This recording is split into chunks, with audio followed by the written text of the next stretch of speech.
The immortal spiritual power within Hanli's body was instantly sucked into these immortal acupoints, and the world's origin chi outside his body also began to surge into them. A strange bubbling sound rang out from within these immortal acupoints, and wisps of baleful chi emerged from within them, spreading throughout Hanli's body again.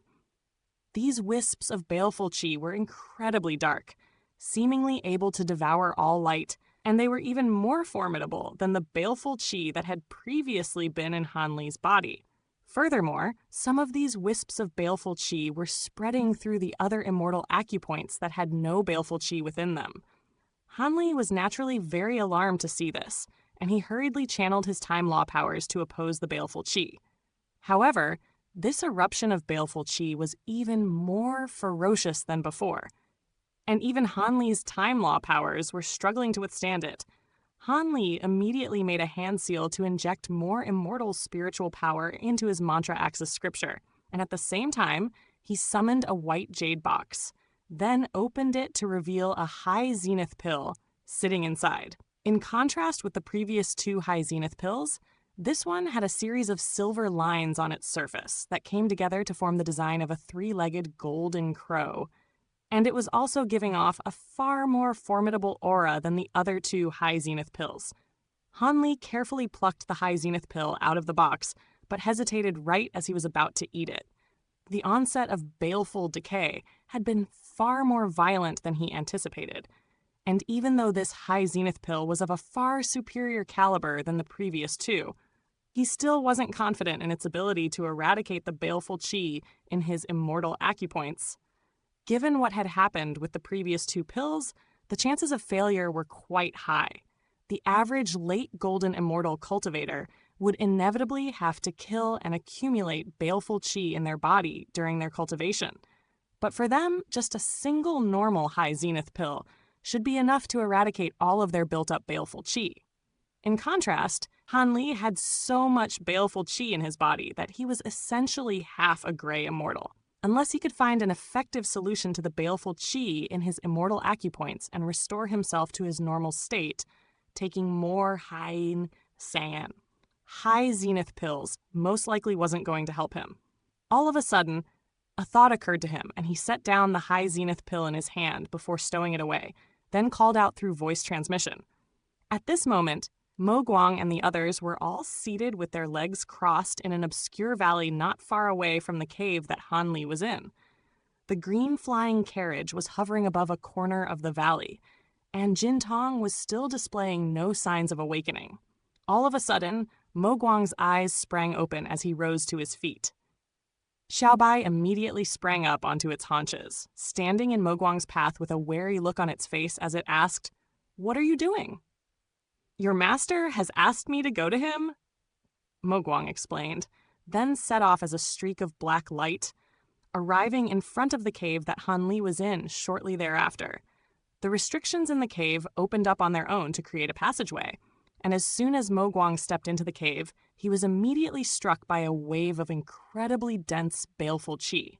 His expression remained unchanged as he continued onward, and it didn't take long before he spotted an indistinct seated figure that was entirely enshrouded in black chi and golden light.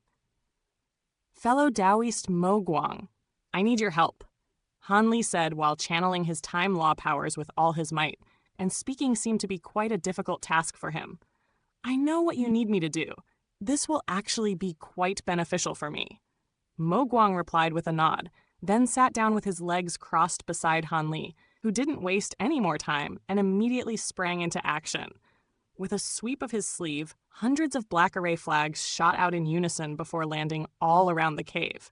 He then made a rapid string of hand seals, and black light flashed erratically over the array flags as a series of black array patterns quickly emerged to form an array that was several dozen feet in size.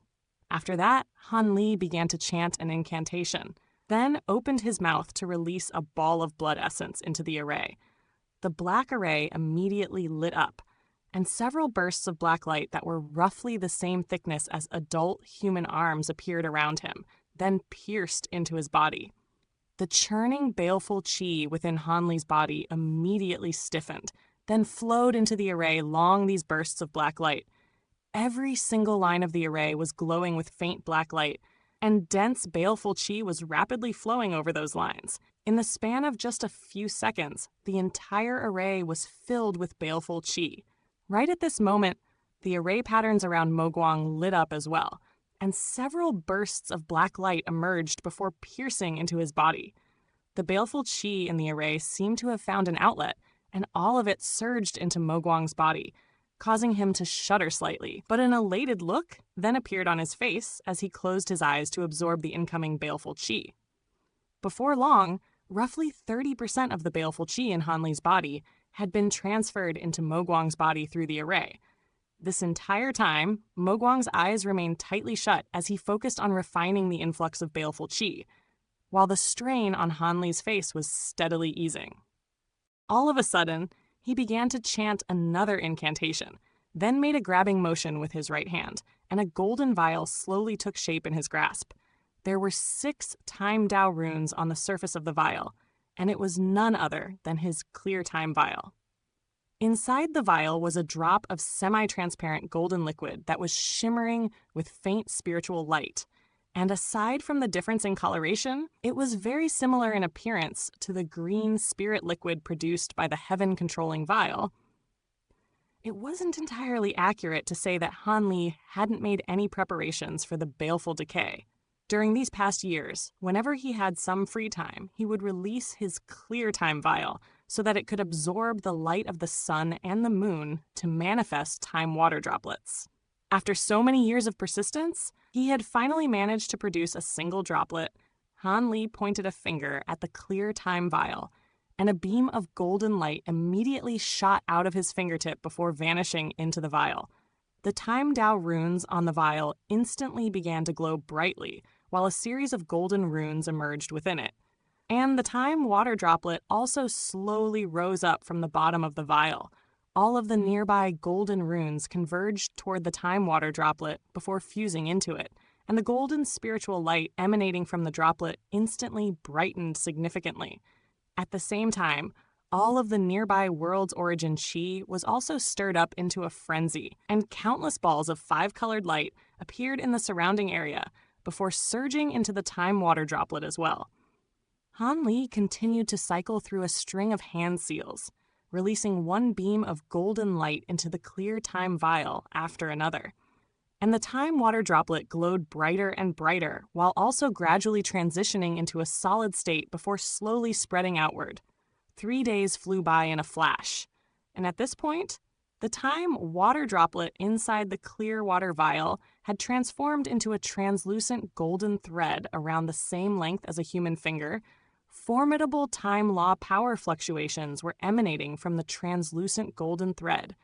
Yet it was different from the time law power fluctuations released by Han Li's mantra Treasured Axis. At this point, most of Han Li's body had turned black, and his eyes were glowing a crimson color, but he was still able to retain his own sanity. All of a sudden, an elated look appeared in his eyes, and he immediately made a hand seal, upon which the translucent golden thread flew out of the clear time vial before vanishing into his chest. Immediately thereafter, a vast expanse of golden spiritual light erupted out of his body, and a series of golden halos appeared before spreading outward. Bursts of time law powers were surging throughout the golden light, causing the nearby space to become rather blurry and indistinct, and Han Li's body was also becoming less and less visible. At the same time, the black array abruptly ceased to function, and Mo Guang opened his eyes before rising to his feet before casting his gaze toward Han Li. At this moment, his aura had become slightly more formidable than before. The golden light around Han Li continued to flash erratically for about 15 minutes before finally fading away, upon which it was revealed that both his body and his eyes had returned to their original color, and it was as if the baleful decay had been nothing more than a distant dream. "Congratulations, fellow Taoist Han," Mo Guang said. "Thank you for your help, fellow Taoist Mo Guang, but I'm afraid this is only a temporary fix," Han Li replied with a faint smile. "There's no need to thank me, fellow Taoist Han. I'm just glad I could help," Mo Guang said with a shake of his head. Han Li withdrew his gaze from Mo Guang, then took a deep breath before inspecting his own internal condition, upon which a wry smile appeared on his face. The translucent golden thread produced by the clear time vial was a thread of time, and it was able to delay the onset of the 5 decays, so it had temporarily suppressed his baleful decay. This was the first time that he was using a thread of time, so he didn't know how long it could delay the onset of his baleful decay for, but he felt like it should be able to delay his baleful decay for at least a few centuries. After taking a moment to compose himself, Han Li swept a sleeve through the air to recover all of the array tools in the surrounding cave before flying out into the valley as a streak of azure light, followed closely by Mo Guang. An ecstatic look immediately appeared on Xiaobai's face at the sight of Han Li, but the elation on its face then gradually faded as it caught sight of Han Li's rather grim expression. Meanwhile, Taoist Xie rose to its feet, but merely cupped its fist in a salute toward Han Li without saying anything. Han Li gave Taoist Xie a nod, then put on a reassuring smile as he patted Xiaobai on the head. After that, he turned his gaze to the white cloud before asking, "Has Jintong still not shown any signs of waking up?" "Not at all, master. Will she be all right?" Xiaobai asked with a slightly concerned expression. "Don't worry, she'll be fine," Han Li replied. Xiaobai was quite relieved to hear this, and it asked, "Where do we go from here, master?"